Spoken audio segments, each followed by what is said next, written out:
दया अभी तक आया नहीं। आजकल अपने पुराने दोस्तों को भूल गया है वो। कैसे वक्त होगा सर, नए दोस्त बना लिए, लेके गए होंगे घुमाने के लिए कहीं।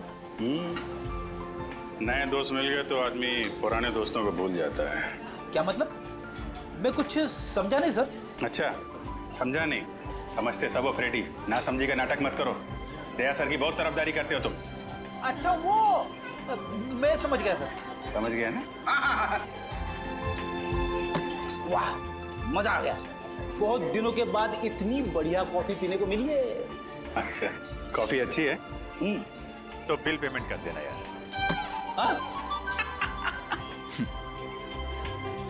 वैसे सर आपको मानना पड़ेगा, आप अपने पुराने दोस्तों को नहीं भूले। तो फिर कहाँ लेके गए थे डॉक्टर तारिका को खाने पर? संयोग के बाद? अरे संयोग वो तो गया, और उसके जाने के बाद हम लोग खाने।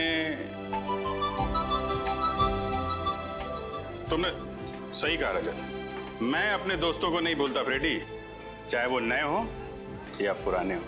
अरे मैं तो कहता हूँ कि डॉक्टर तारिका को भी यहाँ पे बुला लेते। क्यों क्यों? वो क्या है, सालूम के साहब का चेहरा देख देख के बोर हो गई होगी ना बेचारी।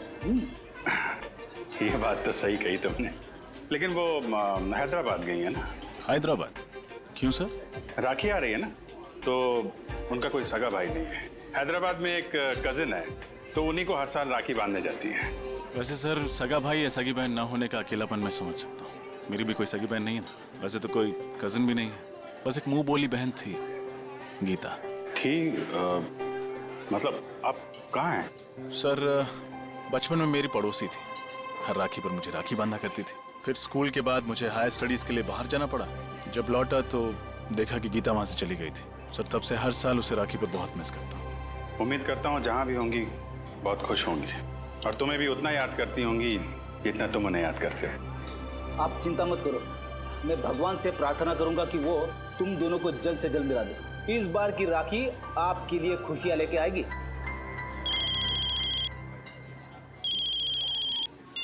हेलो, जी हाँ बोल रहा हूँ।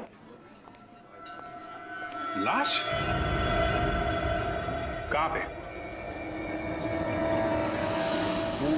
इस आदमी की उम्र 45 साल है और इसे मरे हुए लगभग 48 घंटे हो गए अभिजीत। 2 दिन से लाश पड़ी हुई है। किसी जानवर ने मारा है क्या इसे? हो सकता है, देखो इसके शरीर का मांस जगह जगह से खा लिया गया है। सर मैंने सुना है कि इस इलाके में कभी कभी शेर चीते आ जाते हैं, लेकिन वो इंसान पर ऐसे ही हमला नहीं करते। तभी हमला करते हैं जब उन्हें उकसाया जाए या किसी तरह परेशान किया जाए। तो हो सकता है ये उनका शिकार करने के लिए यहाँ पे आया, खुद शिकार हो गया। देखो इसके पास से कुछ मिलता है, कोई आइडेंटिटी वगैरह? Yes sir.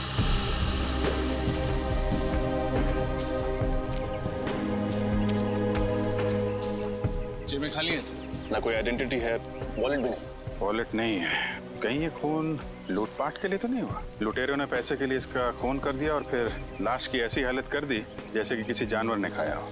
अभिजीत, इसे जानवर ने खाया या ये किसी आदमी का काम है, ये तो फॉरेंसिक लैब में ले जाकर के ही पता चलेगा, जहाँ इसके शरीर की अच्छी तरह से जांच हो। ठीक है, वहाँ डॉक्टर तारिका भी हैं आपकी मदद के लिए। तो नहीं, मेरा ये मतलब नहीं था सर। रजत तुम देखो आसपास कुछ मिलता है क्या, तब तक मैं इधर थोड़ा। यस जी।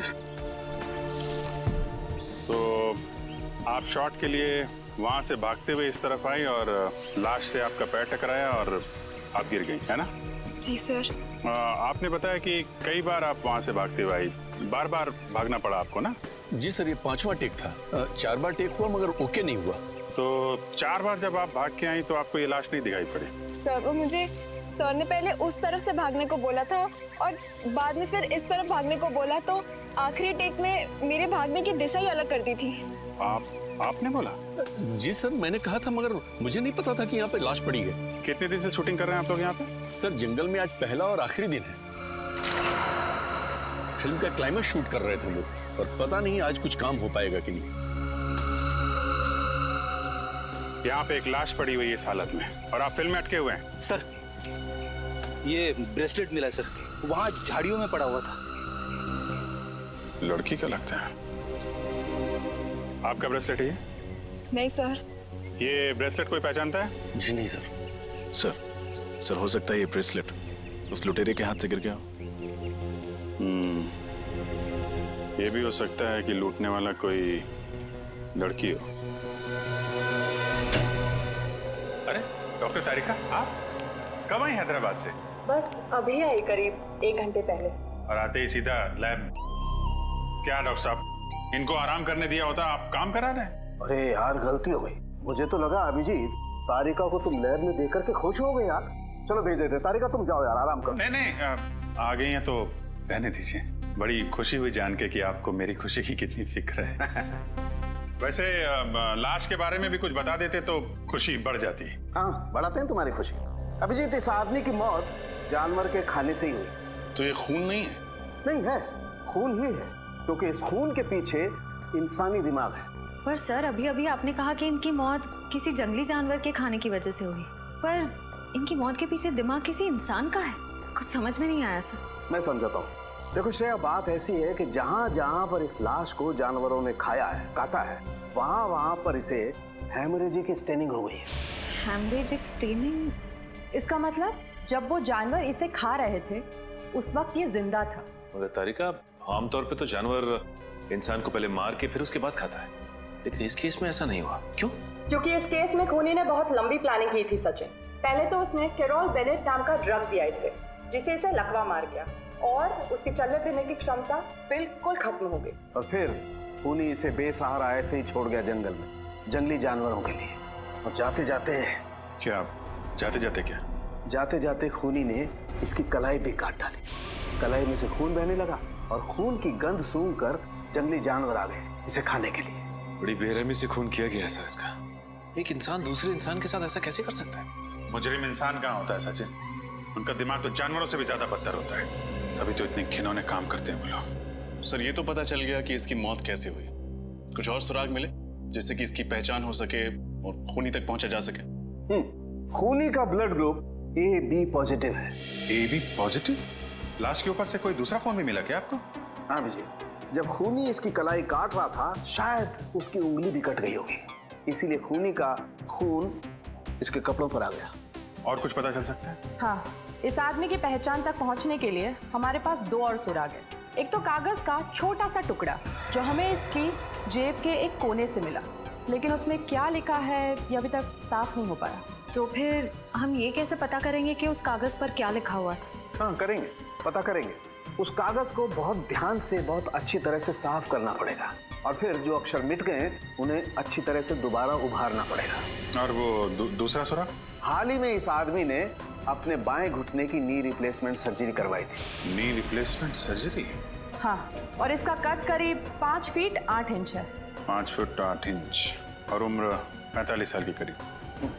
फिर तो सभी हॉस्पिटलों से पता करते हैं कहाँ पे इस आदमी ने अपनी नी रिप्लेसमेंट की सर्जरी कराई है, पता चल जाएगा कि ये आदमी है कौन।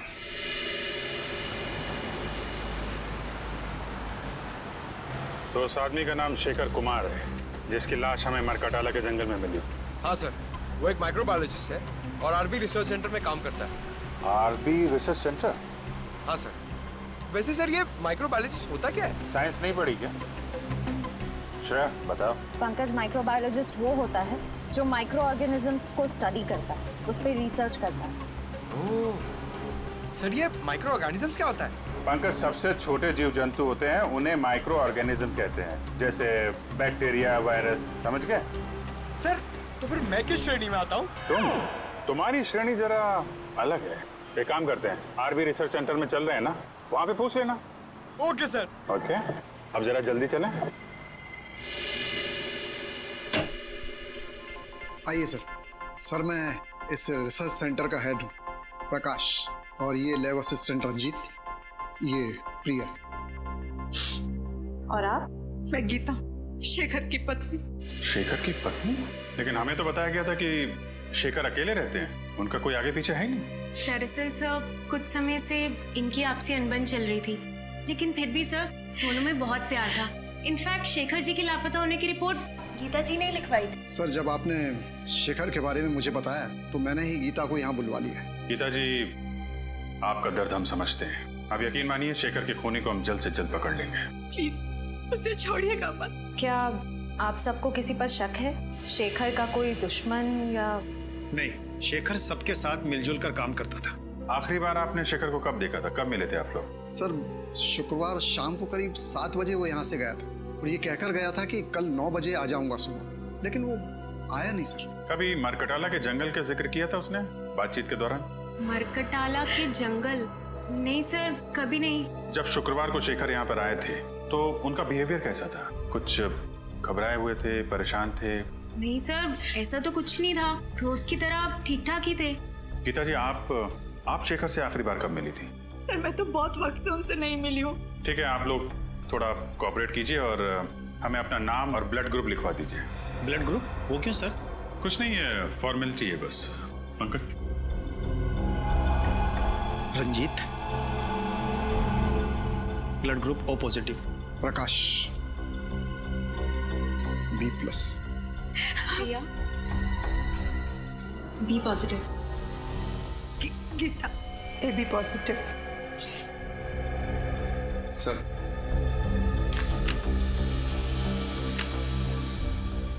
गीता जी, आपका ब्लड ग्रुप AB पॉजिटिव है? जी हाँ।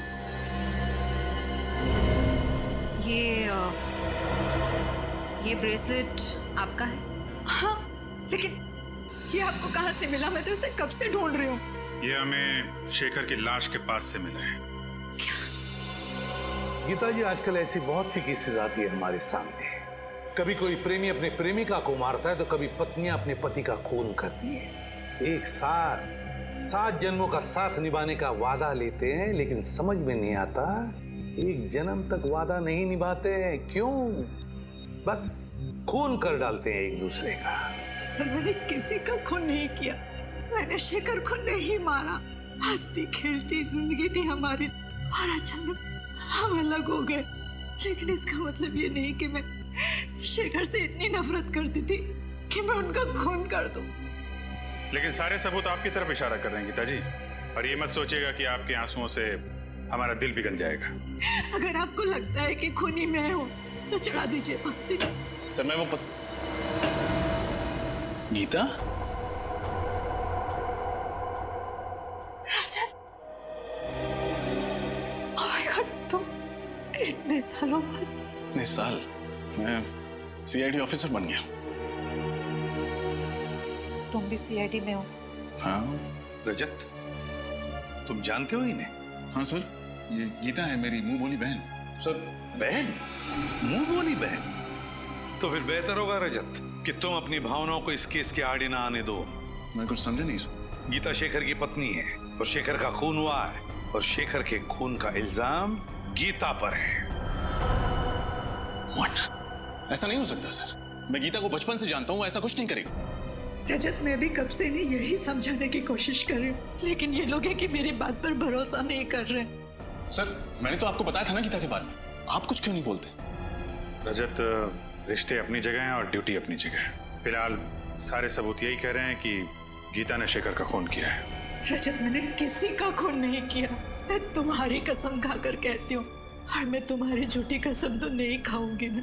मैं जानता हूँ गीता, सर जरूर इसे कोई फंसाने की कोशिश कर रहा है, किसी की सोची समझी चाल है। सर, सालुंके साहब की रिपोर्ट के हिसाब से शेखर के कपड़ों पे जो खून लगा था वो गीता जी का है। ये कैसे हो सकता है? सिर्फ इतना ही नहीं गीता जी, आपके जूतों पे जो मिट्टी लगी थी वो भी मरकटाला के जंगलों की है, जहाँ से शेखर की लाश मिली थी हमें। लेकिन सर, मैं तो कभी उन जंगलों में गई नहीं। अगर मरकटाला जंगल में गई नहीं तो फिर वो मिट्टी कहाँ से आई आपकी जूतों पर? और आपका खून AB पॉजिटिव, जो एक रेयर ब्लड ग्रुप है, वो खून कहाँ से आया शेखर के कपड़ों पर? सर, पिछले हफ्ते मैंने रक्तदान किया था। हो सकता है ना कि गड़बड़ वहीं से हुई हो। रक्तदान? कहाँ किया था ये रक्तदान? ZN के हॉस्पिटल। सर, मुझे पूरा यकीन है कि किसी ने गीता का ब्लड वहां से चुराया होगा और शेखर के कपड़ों पर डाल दिया होगा। और वो जूतों पर लगी हुई मिट्टी वो भी किसी और ने लगा दी? क्यों? और वो ब्रेसलेट जो शेखर की लाश के पास से मिला वो भी किसी ने डाल दिया? एक बात समझ में नहीं आती रजत, कि अगर कोई गीता को फंसाना चाहता है तो इतनी लंबी प्लानिंग क्यों करेगा?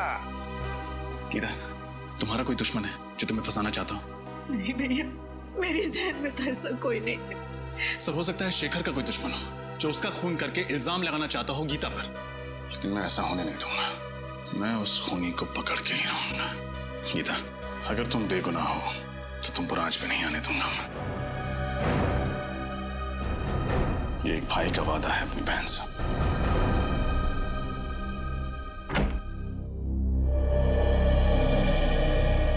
आइए सर, आप लोग यहाँ रक्तदान के लिए आए हैं? नहीं, हम सबने पिछले महीने ही रक्तदान किया था। हम लोग सीआईडी से हैं। आपसे कुछ जानकारी लेने आए हैं। सीआईडी से? पर बात क्या है सर? पिछले हफ्ते आपके अस्पताल में जो रक्तदान शिविर लगा था, उसमें इस औरत ने रक्तदान किया था। इनका नाम गीता है। सर, दरअसल हमारे हॉस्पिटल के लिए ये शिविर लोकप्रिय एनजीओ ने आयोजित किया था। अगर इन्होंने रक्तदान किया था तो हमारे रजिस्टर में उनका नाम जरूर होगा। मैं अभी रजिस्टर चेक करके बताती हूँ। वैसे इनका पूरा नाम क्या है? गीता कुमार। ठीक है, मैं अभी देखकर बताती हूँ। हाँ सर, इन्होंने रक्तदान किया है। रक्तदान किया था? हाँ, पर क्या? पर उनका AB पॉजिटिव खून का पाउच हम तक पहुंचा ही नहीं। पहुंचा ही नहीं? ऐसे कैसे हो सकता है? ऐसा ही हुआ है सर। हो सकता है एनजीओ वालों से खून का पाउच गुम हो गया हो। गुम हो गया? सर, कहीं रजिस्टर का अंदाजा सही तो नहीं है? हो सकता है। क्या नाम बताया इस एनजीओ का? लोकप्रिय एनजीओ। लोकप्रिय एनजीओ। इनका ऑफिस कहाँ है?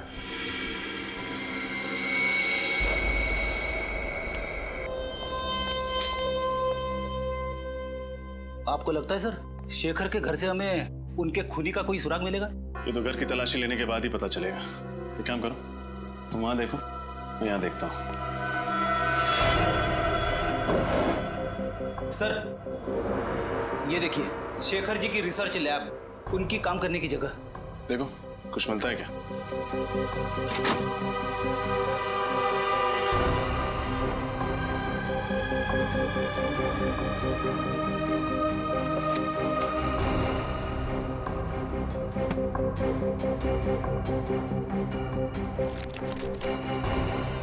छोड़ी, कुछ मिला?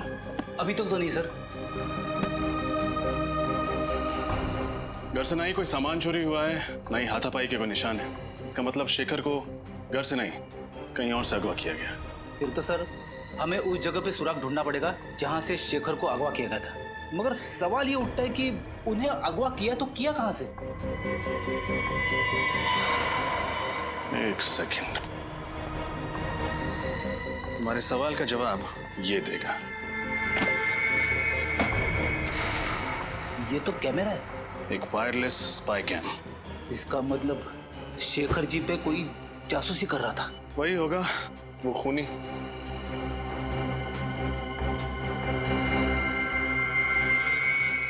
शडी, तुमने एक बात नोटिस की? क्या? इस स्पाई कैम का लेंस ठीक उस तिजोरी की ओर है। मतलब सर उस तिजोरी में जरूर कुछ ऐसी चीज है जो शायद इस जुर्म की जड़ है। देखते हैं।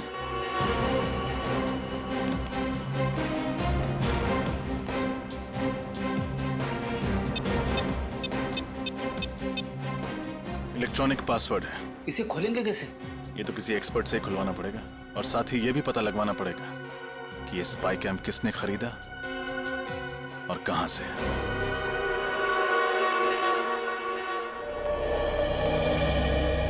सुनिए, हम लोग सीआईडी से। सीआईडी से? क्या क्या बात है सर? ये कैमरा आप ही की दुकान से खरीदा गया था। दिखाइए सर। एक्सेल के 457D6। हाँ सर, आप लोग ठीक कह रहे हैं। ये कैमरा तो अभी मैंने ही बेचा था, करीब 10 दिन पहले।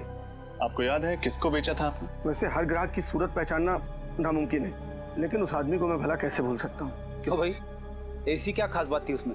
अरे बड़ा बदतमीज आदमी था, गाली देकर बात कर रहा था। आपको गाली दे रहा था? मुझे गाली देता तो धक्के मारकर बाहर ना कर देता दुकान से। वो जिससे फोन पे बात कर रहा था उसे गाली दे रहा था। अच्छा, फोन पे और क्या बात कर रहा था, कुछ सुना आपने? सर वो किसी जगह के बारे में बात कर रहा था। हाँ याद आया, विलासनगर।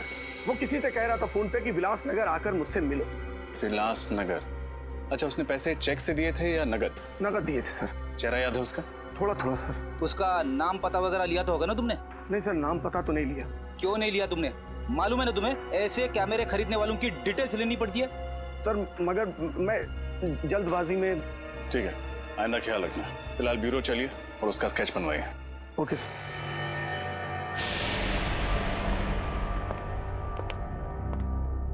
कहिए सर, मैं आपकी क्या मदद कर सकता हूँ? हम लोग सीआईडी से हैं। पिछले हफ्ते आपने जेडन के हॉस्पिटल के लिए एक रक्तदान का शिविर आयोजित करवाया था। वो तो हम अक्सर करते रहते हैं। तो हमें ये बताइए कि ये गीता जी क्या आपके यहाँ रक्तदान करने आई थी? देखकर बताता हूँ। हाँ, इन्होंने रक्तदान किया था। तो फिर इनके खून का पाउच हॉस्पिटल के ब्लड बैंक में पहुंचा कैसे नहीं? क्या खून हॉस्पिटल नहीं पहुंचा? ये कैसे हो सकता है? ऐसा ही हुआ है। आपके एनजीओ में से किसी ने खून चुराया है। अच्छा, जब आप ये शिविर लगाते हैं तो कौन कौन लोग मदद करते हैं इसमें? सर, कुछ एनजीओस होते हैं, कुछ वॉलंटियर्स हैं जिनकी मदद से ये शिविर आयोजित किया गया था। शिविर में खून का चोरी होना नामुमकिन है सर। तो अब लोग ये खून के पाउच अस्पताल भेजते कैसे हैं? हमारी वैन से जो ये काम करती है। कहाँ खड़ी है आपकी एनजीओ की वैन?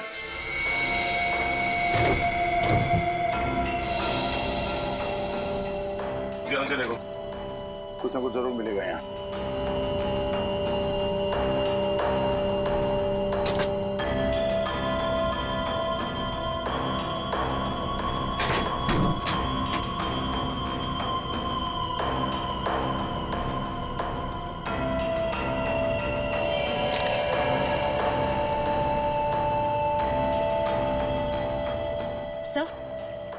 सर, ये कपड़े का फटा हुआ टुकड़ा मिला है।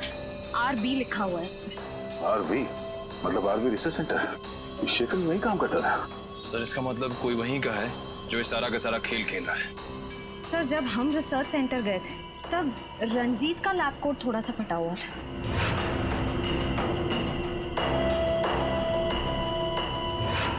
कहीं सबके पीछे उसी का हाथ तो नहीं? रंजीत?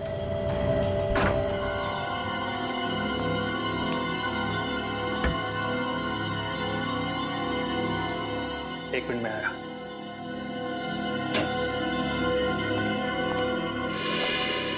आप लोग सर, खूनी मिल गया क्या? हाँ, मिल गया। रंजीत नाम है उसका और अगले 10 सेकंड में ये हाथ उसके गाल पे छपेगा। ये आप क्या कह रहे हैं सर? मैंने शेखर को नहीं मारा। ये फटा हुआ कपड़े का टुकड़ा तुम्हारी लैब कोट का है ना? हाँ, तो इससे क्या साबित होता है? ये कपड़ा हमें एनजीओ की वैन से मिली थी और उसी ब्लड डोनेशन कैंप में तुम वॉलंटियर भी बने थे। हाँ, मैं बना था। समाज सेवा करना तो अच्छी बात है ना सर? समाज सेवा की आड़ में गुनाह करते हो। गुनाह? हाँ, पहले तुमने गीता का खून चुराया और फिर हमें गुमराह करने के लिए वहां शेखर की लाश के पास डाल दिया और वहां पे वो ब्रेसलेट फेंक दिया। क्यों? ये आप क्या कह रहे हैं सर? शेखर मेरे भाई जैसा था, मैं भला उसे क्यों मारूंगा सर? हमने तुम्हारी पूरी कुंडली निकाल ली है। शेखर को पता चल गया था कि तुम इस रिसर्च सेंटर से दवाइयां चुराते थे, कालाबाजारी करते थे उनकी और उन्हें ऊंचे दाम में बेचते थे दूसरे हॉस्पिटल्स में। और जब शेखर ने तुम्हें धमकी दी जो सबके सामने तुम्हारे काले कारनामे की पोल खोल देगा, तो तुमने उसे ऊपर पहुंचा दिया। सर, ये बात सही है कि मैंने रिसर्च सेंटर के साथ धोखा किया है, लेकिन खून जैसा बड़ा और गंभीर अपराध करने की तो मैं सोच भी नहीं सकता सर। अच्छा, शुक्रवार रात कहाँ थे तुम? शुक्रवार की रात को मैं दिल्ली में था सर, अपने दोस्त की शादी की शॉपिंग करने के लिए। शॉपिंग करने के लिए कहाँ गए थे तुम? Sir, Valentine boutique. Valentine's boutique?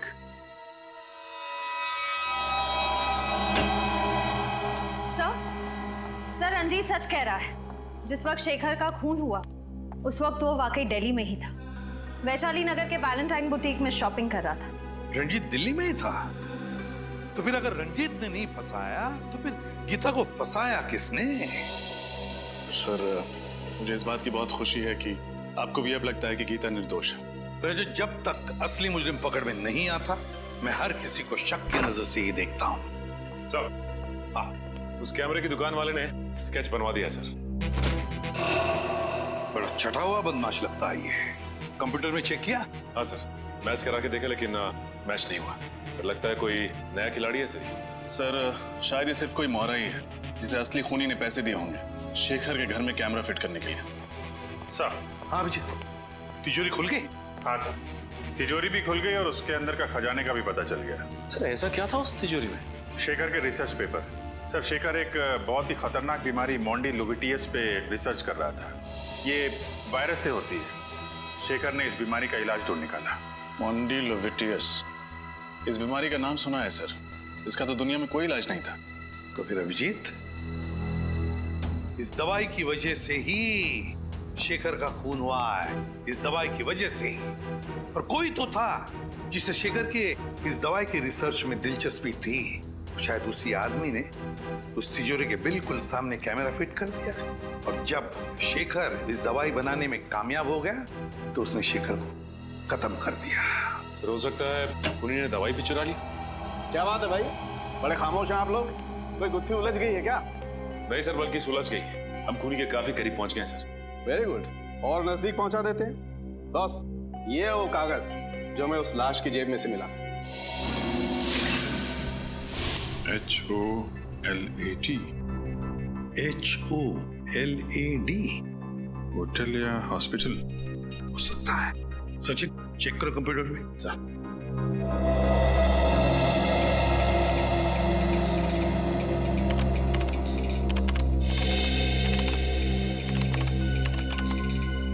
ये देखिए सर, शायद ये होटल ग्लैड सर्कल है। होटल ग्लैड सर्कल ही है। होटल ग्लैड सर्कल विलासनगर में है। उस कैमरे के दुकान वाले ने कहा था कि उसने इस आदमी को फोन पर विलासनगर का जिक्र करते सुना था। तो फिर अभिजीत, पता लगाओ इस होटल ग्लैड सर्कल में हुआ क्या था। Vilasnagar, hotel glad circle. आज मेरी वाइफ का उपवास है, मैंने खाना नहीं खाया। तो ये बात मुझे क्यों बता रहे हो? अरे वो रेस्टोरेंट में आए ना, इसीलिए भूख लग गई। घर में भाभी भूखी है और तुम्हें खाना खाना है, घर जाके खाना। जी कहिए। यहाँ के मैनेजर हैं? जी हाँ, मैं ही हूँ, कहिए। हम लोग CID से। अरे CID वाले हमारे यहाँ खाने पे आए हैं, ये तो हमारे होटल वालों के लिए बड़े सौभाग्य की बात है। नहीं, एक्चुअली हम लोग यहाँ खाना खाने नहीं आए, एक केस की तहकीकात के सिलसिले में आए हैं। अब जरा ये फोटो देखिए, ये आदमी 2 दिन पहले आपके यहाँ खाना खाने आया था क्या? सर यहाँ तो पता नहीं कितने लोग आते जाते रहते, अब ये कैसे पता लगेगा कौन आया और कौन गया? इस CCTV कैमरा के जरिए उसका फुटेज देख सकते हैं? जी सर, आइए।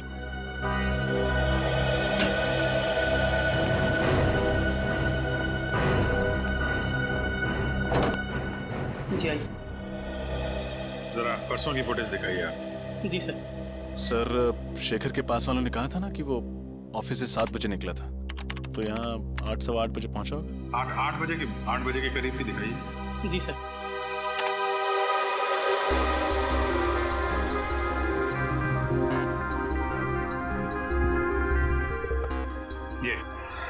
ये आया शेखर 8:12 में। सर, शेखर के साथ जो दूसरा आदमी बैठा है वो है कौन? उसकी शक्ल तो दिख नहीं रही है। थोड़ा फॉरवर्ड करो, शायद इधर उधर देखे तो शक्ल दिखाई पड़ जाए। जी सर।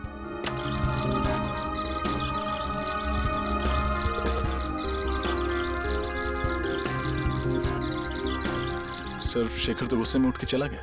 शायद उसकी बहस हुई उस आदमी के साथ। इस आदमी के साथ बहस हुई और यहाँ से वो गुस्से में निकला, लेकिन घर नहीं पहुंचा। हो सकता है इस दूसरे आदमी ने काम तमाम कर दिया शेखर का।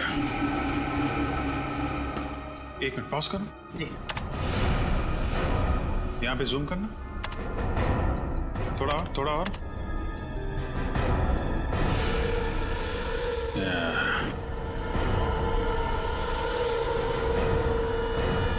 देखा रजत?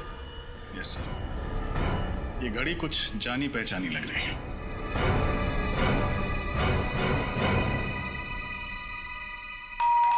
कौन है इस वक्त?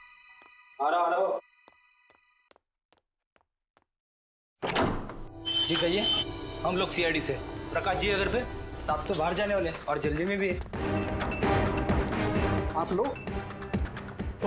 आई एम सॉरी, लगता है हम लोग गलत वक्त पर आ गए। आप शायद कहीं बाहर जाने वाले थे? जी, तुम अंदर जाओ। जी, कई दिनों से मैंने कोई फिल्म नहीं देखी थी, तो एक अच्छी सी फिल्म लगी, मैंने सोचा देखा था। अरे वाह प्रकाश जी, आपके एक माइक्रोबायोलॉजिस्ट की मौत हो चुकी है और आप फिल्म देखने जा रहे हैं। देखिए सर, शेखर की मौत का गम मुझे भी है, लेकिन इसका मतलब ये नहीं कि मैं अपनी जिंदगी जीना छोड़ दूं। ये बात तो है। वैसे आपको थिएटर जाने की जरूरत नहीं पड़ेगी, हम आपको फिल्म दिखाएंगे। फिल्म? फिल्म का नाम है शेखर की मौत। शेखर की मौत? जी हाँ, और फिल्म का हीरो है शेखर, जो मारा जाता है। और मारने वाले का नाम, यानी कि विलेन का नाम है प्रकाश, यानी आप। समझ में नहीं आ रहा है, आप लोग ये क्या बकवास कर रहे हैं? अरे आप सीआईडी से हैं, इसका मतलब ये नहीं कि आप मुझ पर कुछ भी इल्जाम लगाते जाएं। हम बेबुनियाद इल्जाम नहीं लगा रहे हैं आप पर। आप शेखर की जासूसी कर रहे थे ना? जासूसी? हाँ जासूसी। ये कैमरा सबूत है इस बात का। जी वो क्या ये वो क्या जबान क्यों लड़खड़ाने लगी तुम्हारी? सर ये सच है कि मैंने शेखर की जासूसी की थी, लेकिन आप मेरा यकीन मानिए मैंने उसे मारा नहीं। अगर आपने उसे मारा नहीं तो फिर उसकी जासूसी क्यों कर रहे थे? क्योंकि उसने एक खास वैक्सीन का आविष्कार किया था। अगर वो उसे इंटरनेशनल मार्केट में बेच देता अरबपति बन जाता। लेकिन शेखर के लिए दौलत से ज्यादा मायने रखता था देश प्रेम। वो अपना ये वैक्सीन भारत सरकार को देना चाहता था। विदेशी कंपनियों को अपने देश की धरोहर बेचकर वो अपनी तिजोरी नहीं भरना चाहता था। जी हाँ, उसकी यही आदर्शवादी विचार मुझे पसंद नहीं थे। देश से प्रेम मैं भी करता हूँ, इसका मतलब ये नहीं कि हम अपने बारे में सोचना छोड़ दें। और आपने अपने बारे में सोचा। आपने पहले शेखर की जासूसी की, फिर उसका फॉर्मूला हथियाया, और जब आपका काम हो गया तो आपने उससे अपने रास्ते से हटा दिया। आप ये कैसी बातें कर रहे हैं? शेखर मेरा दोस्त था, मैं उसे क्यों मारूंगा?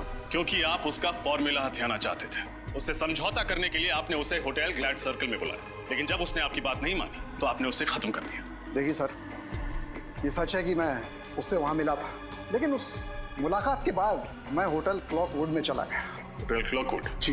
क्या करने गए थे आप? सर ऐसे ही ड्रिंक्स लेने। Soft drinks? सर मैं वहाँ शराब पीने गया था, मुझे ज़्यादा चढ़ गई थी तो मैंने सोचा कि क्यों ना होटल में चेक इन कर लूँ। मैं वहीं रुक गया, रात भर वहीं था। कहानियाँ तो नहीं बना रहे हो? देखिए सर, मुझे जो कुछ पता था मैंने आपको सच सच बता दिया। इसके बाद भी अगर आपको यकीन नहीं होता तो आप होटल क्लॉकवुड में फ़ोन कर लीजिए। फ़ोन करेंगे आपको पता चल जाएगा कि मैं रात को वहाँ था या नहीं था। That's it. बिल्कुल पता करेंगे। आपके पास होटल का नंबर है? जी है। दीजिए। ये लीजिए सर। होटल क्लॉकवुड, सीनियर इंस्पेक्टर रजत, सीआईडी से। अच्छा, 3 दिन पहले आपके यहाँ प्रकाश जी ठहरने आए थे? हाँ वही, आरबी रिसर्च सेंटर के हेड आए थे। ठीक है, थैंक यू। मतलब प्रकाश जी सच बोल रहे? पूरा सच नहीं बोल रहे। क्या मतलब? मतलब ये कि अभी भी हमसे कुछ छुपा रहे हैं। मैंने आपको सब कुछ बता दिया सर। लेकिन आपने ये नहीं बताया कि शेखर के घर में ये कैमरा किसने फिट किया था? सर ये कैमरा गुल्लू की मदद से फिट किया था। गुल्लू? जी। कौन गुल्लू? जी वो चोरी के इल्जाम में 2 हफ्ते से जेल में। सर लगता है इनकी कहानियां खत्म नहीं होने वाली है। एक काम करते हैं, इनको ब्यूरो ले जाते हैं, वहीं सुनेंगे इनकी कहानियां। सर, ये प्रकाश बिल्कुल सच कह रहा है सर। गुल्लू 2 हफ्ते से जेल में ही है। अरे अगर प्रकाश ने शेखर को नहीं मारा तो फिर कौन हो सकता है जिसके पास शेखर को मारने की वजह थी? ये अशोक सर। शेखर को मारने की सबसे बड़ी वजह इसी के पास थी। अशोक? कौन है ये? सर शेखर रिसर्च फील्ड में आने से पहले एक सर्जन था जेडी हॉस्पिटल में। इसने अपनी जिंदगी में बहुत सारे ऑपरेशन किए, लेकिन एक ऑपरेशन असफल रहा। 19 जून 2003 में इसने एक ऑपरेशन किया 10 साल पहले, जिसमें ऑपरेशन थिएटर में ही औरत दम तोड़ दी, और वो भी इसकी लापरवाही की वजह से। और इस बात का इतना बड़ा सदमा लगा इस शेखर को कि इसने ये फील्ड ही छोड़ दी। उसके बाद इसने माइक्रोबायोलॉजी पर रिसर्च शुरू कर दी। और उस औरत का पति है ये अशोक। काफी बड़ी वजह है इस अशोक के पास शेखर को मारने की। मगर ये 10 साल तक चुप क्यों बैठा रहा? उठाओ इस अशोक को।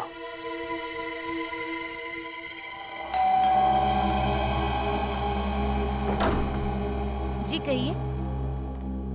जी हम लोग सीआईडी से। अशोक जी हैं घर पर? आप अशोक जी से मिलने आए हैं? हाँ, मगर आप ये किस लिए पूछ रही है? नहीं, बस थोड़ी सी हैरानी हुई। ज्यादातर उनसे कोई मिलने नहीं आता, इसलिए। अच्छा, खैर हम उनसे मिलना चाहेंगे। आइए।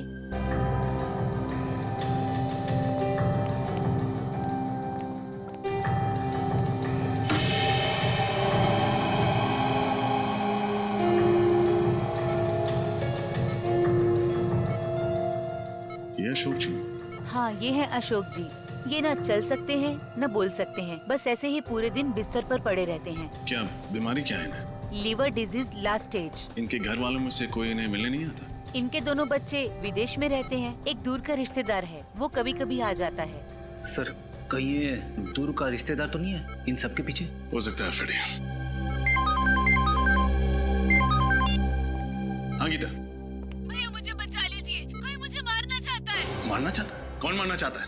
तुम फिक्र मत करो, मैं भी वहां आता हूँ। कहाँ तुम? मॉल के पास। कौन से मॉल के पास? आप जिस नंबर को डायल कर रहे हैं वो इस समय स्विच ऑफ है। Mobile switch off. फ्रेडी जल्दी चलो। कैसे पता चलेगा सर गीता जी ने कौन से मॉल के पास से फोन किया था? शहर में तो 30-40 मॉल है। अभी पता चल जाएगा फ्रेडी। गीता का मोबाइल नंबर इस टैब में फीड करो, देखो क्या लोकेशन बताता है।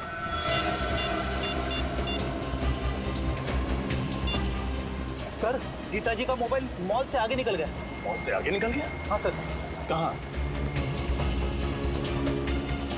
शहर से दूर पनवेल हाईवे की तरफ। पनवेल हाईवे की तरफ? अरे ये क्या हो गया? क्या हुआ? गीता जी का मोबाइल ट्रेस होना बंद हो गया। ट्रेस होना बंद हो गया? हाँ सर। एक काम करो, मोबाइल कंपनी को फोन करो, देखो वो ट्रेस कर पाते हैं कि नहीं।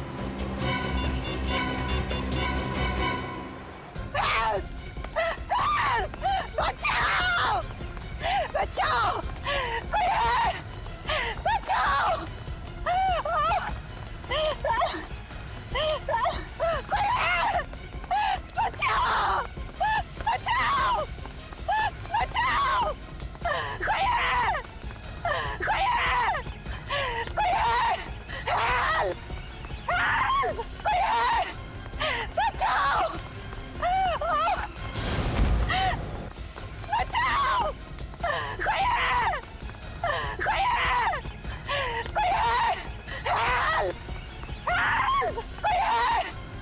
बचाओ! कौन हो तुम? और क्यों मेरा पीछा कर रहे हो? क्यों मारना चाहते हो मुझे? तुम भी उसी वजह से मरोगी जिस वजह से मैंने शेखर को मारा था। तुम लड़की हो, शेखर को क्यों मारा तुमने? शेखर को तो मुंडा ही था, लेकिन अब तुम भी मरोगी। रुक जाओ, चाकू नीचे करो वरना अंजाम बहुत बुरा होगा। भैया तुम अपनी कर नीचे करो, वरना इस साल राखी पे तुम्हारी कलाई खूनी की खूनी रह जाएगी। अगर गीता को कुछ भी हुआ ना तो तुम सोच भी नहीं सकते कि तुम्हारा क्या हश्र करूंगा मैं। चाकू नीचे। इससे तो मुंडा ही होगा। चाकू नीचे। फेंक दो चाकू। ससुराल जाने से पहले अपना घूंघट तो उतारो।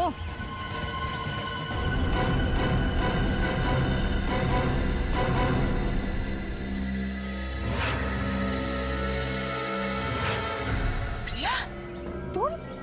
हाँ मैं। शेखर ने तुम्हें सहारा दिया, तुम्हारे लिए इतना सब कुछ किया, तुम्हें नौकरी दी, और तुमने शेखर को ही मार दिया। हाँ, मैंने ही शेखर को मारा है और इस बात का मुझे कोई अफसोस नहीं। भागती कहाँ हो?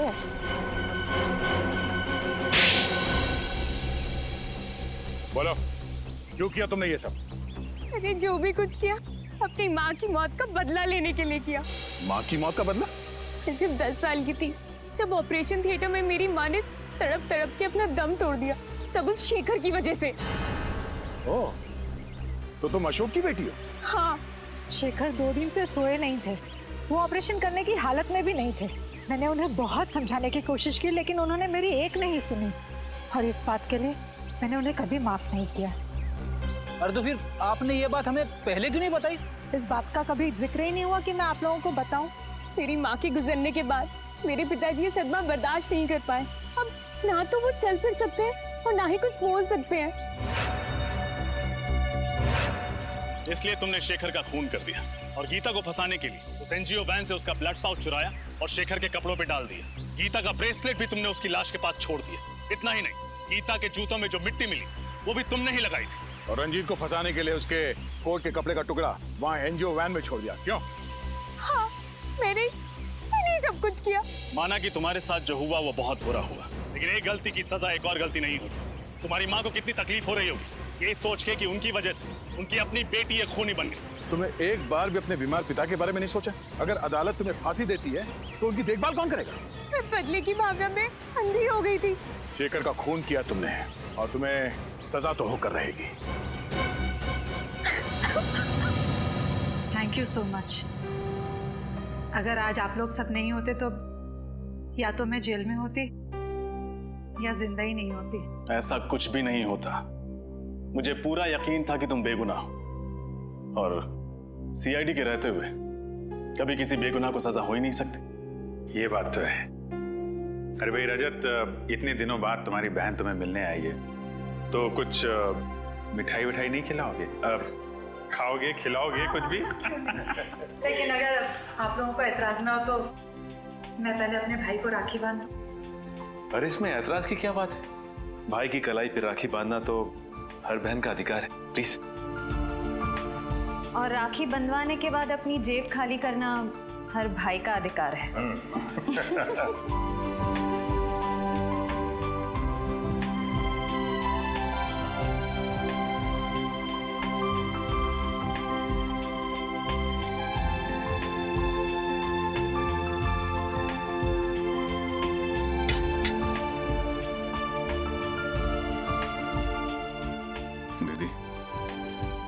नहीं जानती मैंने इस पल का कितने सालों से इंतजार किया।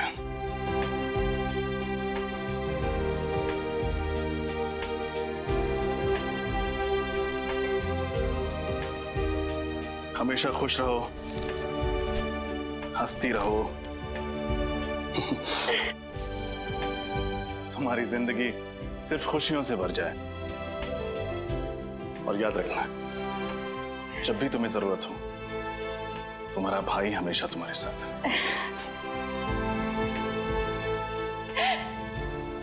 आप दुनिया के सबसे अच्छे भाई हो। भगवान करे सब बहन को आपके जैसा भाई मिले।